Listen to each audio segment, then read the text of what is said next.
the Tracky Production.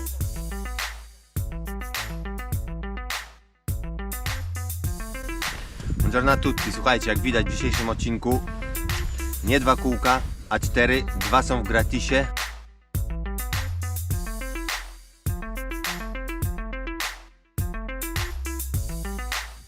Ford Puma ST-Line X w kolorze specjalnym, oczywiście dostępnym za dopłatą, Grey Matter albo Matter Grey, jakoś tak.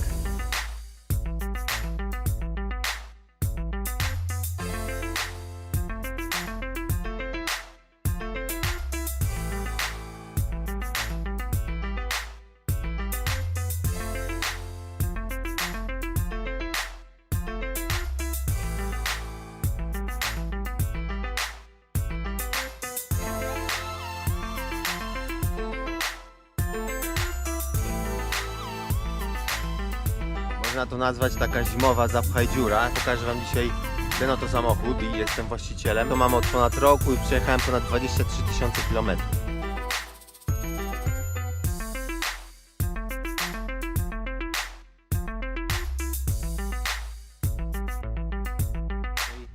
Ten akurat jest w automacie. Osobiście uważam, że jest to bardzo wygodne.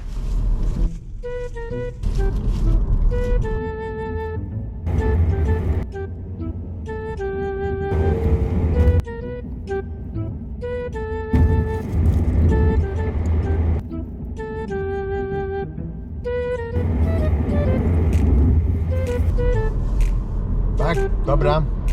Kurwa, no nie. Boże, czy ty to widzisz?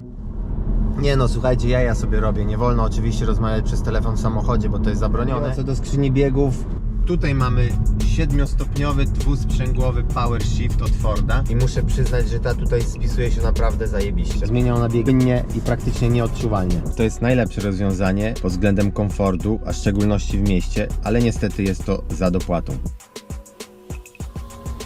Chodźcie teraz do środka.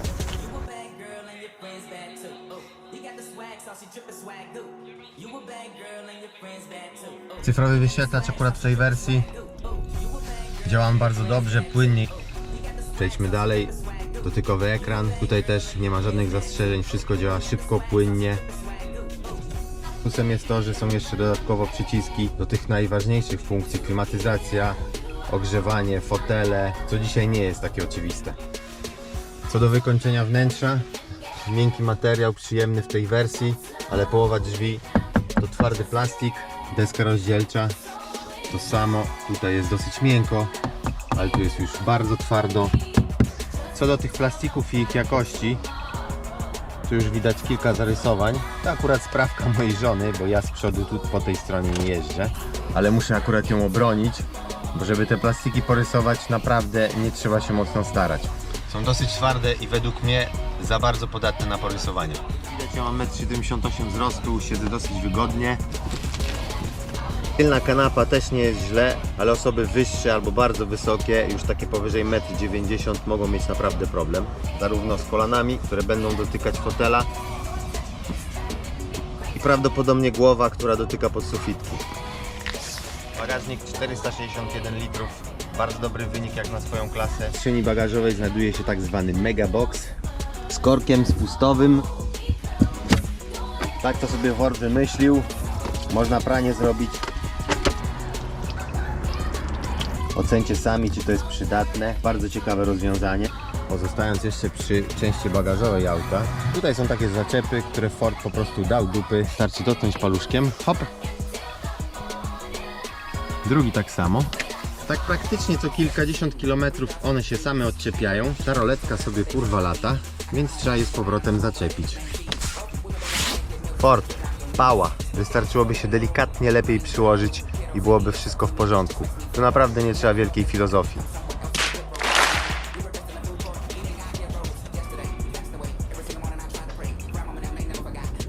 18-calowe koła. Dzisiaj nie robi to żadnego wrażenia, rozmiar opony, ale mam pewne zastrzeżenie. Nie wiem, czym oni się kierowali, ale ta cyferka, czyli profil 50, sprawia, że każda opona jest o wiele droższa.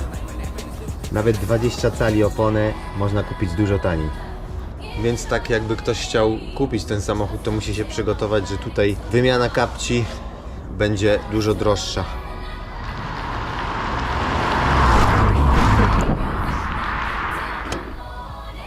czas na silnik, coś co Was wszystkich najbardziej interesuje. Kable, plastiki, zbiorniczki, rury, przewody. Przecież tu nie ma co oglądać.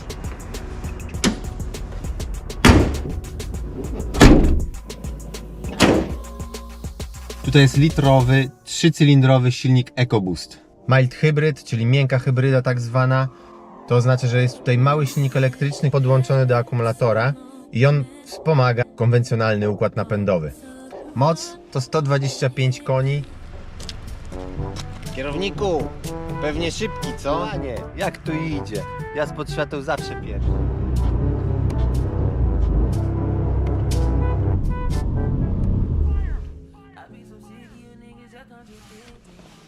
Pierwszy na pewno nie, ale z całą pewnością nie ostatni. Ta jednostka napędowa naprawdę świetnie radzi sobie z tym samochodem. Jest cichy, elastyczny i mało pali. Właśnie, co do spalania, zaraz Wam pokażę. Ja mam w tej chwili, jak widać, 5,5 litra i to jest wartość zebrana z grubo ponad 4,5 tysiąca kilometrów. Mógłbym to określić tak w cyklu mieszanym, to jest bardzo dobry wynik.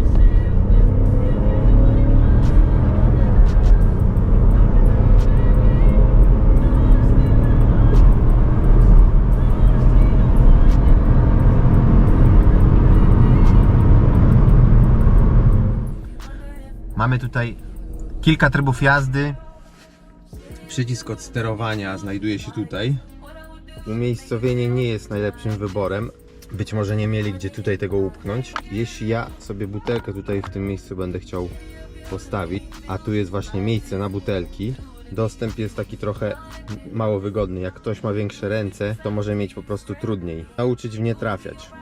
Tutaj znajdują się też inne przyciski, parkowanie automatyczne, autonomiczne, czujniki parkowania przód-tył, kontrola trakcji i wyłącznik systemu start and stop. Przeskakując między tymi trybami w czasie jazdy, czuć, że to auto radykalnie się zmienia. Najfajniejszy jest sport, auto dostaje kopa. Mówiąc kopa, no trzeba to wziąć tak trochę w nawias.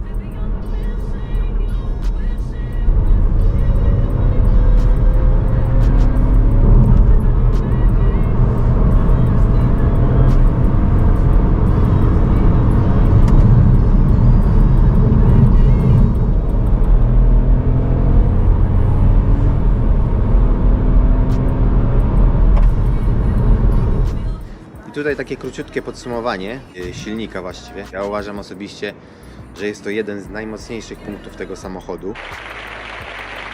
Muszę przyznać, że bardzo miło mnie to zaskoczyło. Stawiłbym 6 Fordowi za ten silnik, ale tego nie zrobię. Wystawię 5 z minusem i to z dużym minusem. A za co? Zobaczcie sami.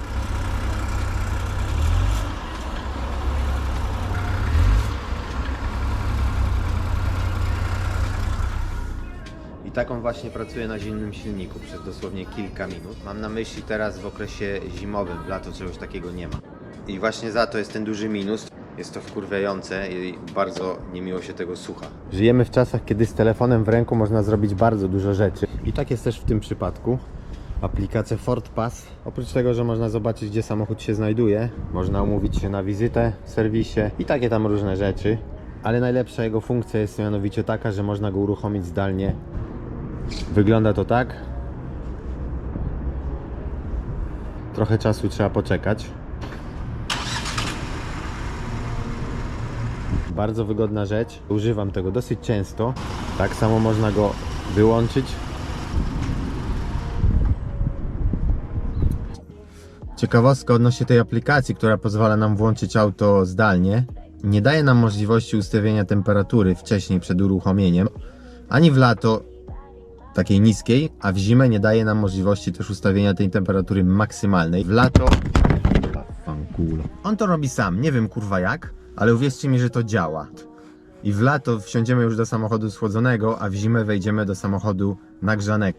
Nie wiem, nie znam się. Tutaj ta cała dzisiejsza technologia czasami może być kłopotliwa. Pewnego dnia auto po prostu odmówiło komunikacji z telefonem.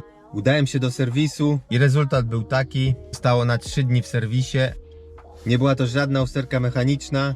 Wszystko zostało naprawione tylko przy użyciu komputera. Co zrobić? Niestety takie mamy czasy. Jak odbiorę mój phone, to przez godzinę jestem w klubie.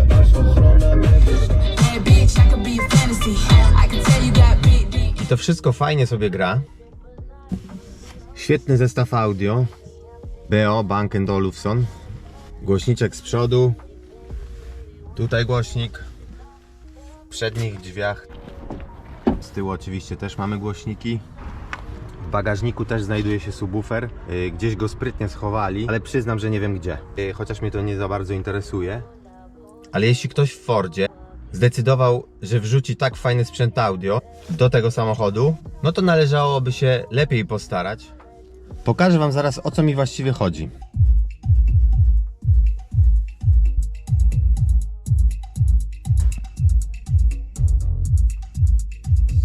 Mam nadzieję, że było to słychać. Przy pewnych dźwiękach, pewnych częstotliwościach, nie zawsze, na szczęście, gdzie przy odkręceniu głośności po prostu słychać w kabinie te wszystkie brzęczenia. Mając na myśli odkręcić trochę bardziej, nie mówię tutaj o odkręceniu na maksa. To, co wam teraz pokazałem, było na 6 w skali do 30. Normalnie muzyki słucham, radia muzyki słucham na 4, czasem na 5. I to jest taka normalna wartość do normalnego słuchania. Także o to mi właśnie chodzi. Oczywiście chciałbym podkreślić, że to się nie dzieje zawsze. Audio jest naprawdę bardzo dobre, ale mogliby się trochę bardziej postarać, powinni się bardziej postarać. Skoro mam taki fajny sprzęt audio w środku, powinienem mieć możliwość w pełni z niego korzystać. Trochę chwalę, trochę karcę. Teraz pora znowu na pochwały. Opcja dostępna za dopłatą. Niestety, za najfajniejsze rzeczy trzeba płacić. Rzecz, która mi absolutnie najbardziej się podoba, na której mi zależało przy konfiguracji tego auta. A mianowicie system bezkluczykowy. Żeby zamknąć, wystarczy dotknąć palcami tutaj. Auto się zamyka. Żeby otworzyć samochód, wystarczy dotknąć klamkę od środka oczywiście. Uwierzcie mi, że ten system działa po prostu bez absolutnie żadnego zarzutu. Ja osobiście tego systemu używam w tym samochodzie, w Pumie, już od ponad roku. Miałem taki sam system w Focusie, w którym jeździłem ponad 4 lata. Słuchajcie, polecam każdemu, jeśli ktokolwiek będzie chciał kupić ten samochód, bądź jakikolwiek inny z takim systemem, to jest dobrze wydana kasa. Elektryczna klapa. To też dzisiaj żadna nowość. Jeśli ktoś chce mieć klapę, to automatycznie będzie mieć dostęp bezkluczykowy. A jeśli ktoś chce mieć dostęp bezkluczykowy, tak jak ja, no to dostanie też elektryczną klapę. Czyli te dwie rzeczy są razem w jednym pakiecie. A jeszcze z takich bajerów, w sumie przydatne. Można otworzyć nogą. Jak ktoś ma zajęte ręce, nie wiem, musi coś wrzucić do bagażnika. I tak samo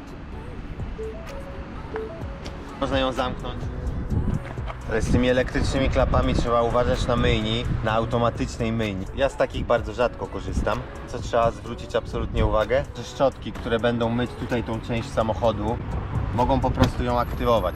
To nie jest bardzo trudne. Najlepszym i najbezpieczniejszym rozwiązaniem jest dezaktywacja poprzez komputer w środku auta.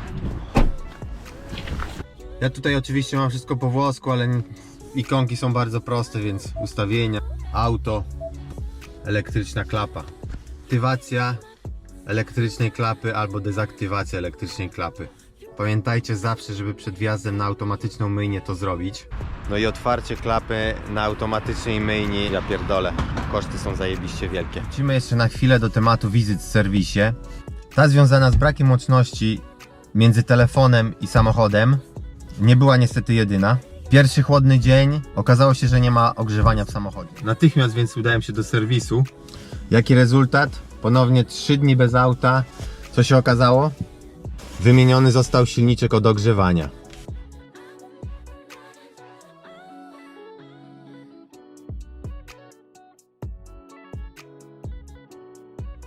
Dobra, pora chyba na podsumowanie króciutkie tego materiału. I chciałbym oczywiście podkreślić, że wszystkie plusy i minusy, bądź wady i zalety, jak zwał, tak zwał, tylko i wyłącznie moje osobiste odczucia. I wcale nie musi oznaczać, że coś, co mi się nie podoba lub co mi przeszkadza, nie będzie się podobać też komuś innemu. A jeśli chodzi o moje 2 wizyty w serwisie, to chciałbym tylko zaznaczyć, że w dzisiejszych czasach nic już nie robi się tak, jak robiono to kiedyś. I tutaj postawiłbym kropkę. PS.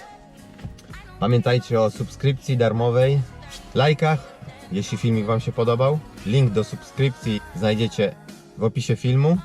Dziękuję Wam wszystkim i widzimy się następnym razem. Cześć!